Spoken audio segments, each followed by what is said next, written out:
नमस्कार दोस्तों। शिवपुराण में आपका बहुत बहुत स्वागत है। आज हम पढ़ने वाले हैं शिवपुराण की श्री रुद्र संहिता के 5वें खंड के अध्याय नंबर 55 बाणासुर की भुजाओं का विध्वंस। तो चलिए शुरू करते हैं।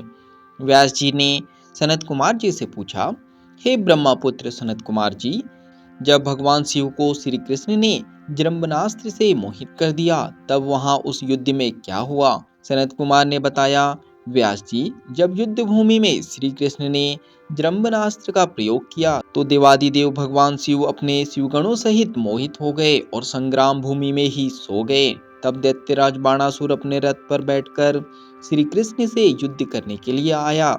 बाणासुर के रथ के घोड़ों की लगाम उसके सेनापति कुष्मांड के हाथों में थी। अनेकों प्रकार के आयुधों से सुसज्जित होकर बाणासुर भीषण युद्ध करने लगा।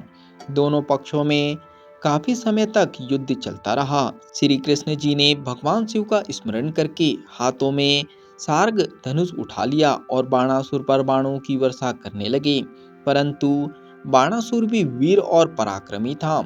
वह उन बाणों को अपने पास आने से पहले ही काट डालता। बाणासुर की वीरता से सारी कृष्ण सेना भयभीत होने लगी। उसके दैत्य भी बड़ी बहादुरी से लड़ रहे थे। बाणासुर ने देखते ही देखते संपूर्ण यादव वंश को मूर्छित कर दिया।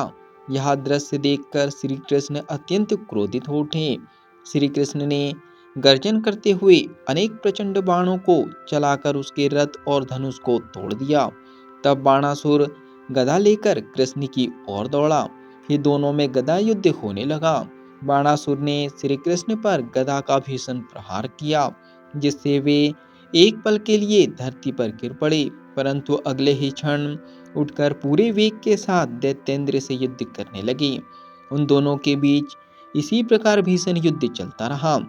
तब एक दिन भगवान श्री कृष्ण बहुत क्रोधित हुए और उन्होंने मन में भगवान शिव का स्मरण करके हाथों में परम दिव्य सुदर्शन चक्र उठा लिया और दैत्यराज बाणासुर की भुजाएं लकड़ी की तरह काट डाली।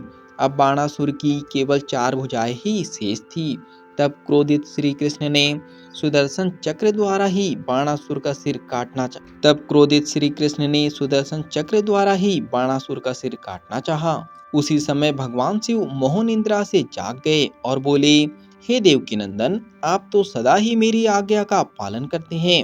मैंने आपको बाणासुर की भुजाओं को काटने की ही आज्ञा दी थी। यहाँ मैंने अपने इस भक्त के गर्व को तोड़ने के लिए किया था।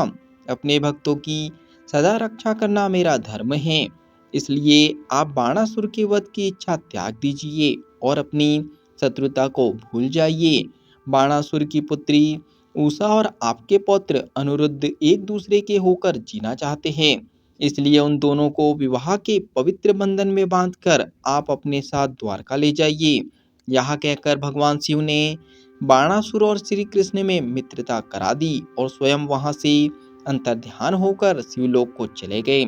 तब बाणासुर श्री कृष्ण को आदर सहित अपने महल में ले गया और वहां उनका बहुत आदर सत्कार किया। तत्पश्चात शुभ मुहूर्त में अपनी पुत्री उषा और श्री कृष्ण के पौत्र अनिरुद्ध का विवाह संपन्न करा के उन्हें अनेक बहुमूल्य रत्नों और हीरो जवाहरातों के साथ विदा किया। तो यह अध्याय यहीं पर समाप्त होता है। जब तक के लिए आप कमेंट्स में सनातन लिख सकते हो, चैनल को सब्सक्राइब कर सकते हो और बेल आइकन को दबा सकते हो ताकि आने वाला अध्याय आपसे मिस ना हो सके। तो बाकी हम लोग मिलेंगे अगले अध्याय में। जब तक के लिए धन्यवाद।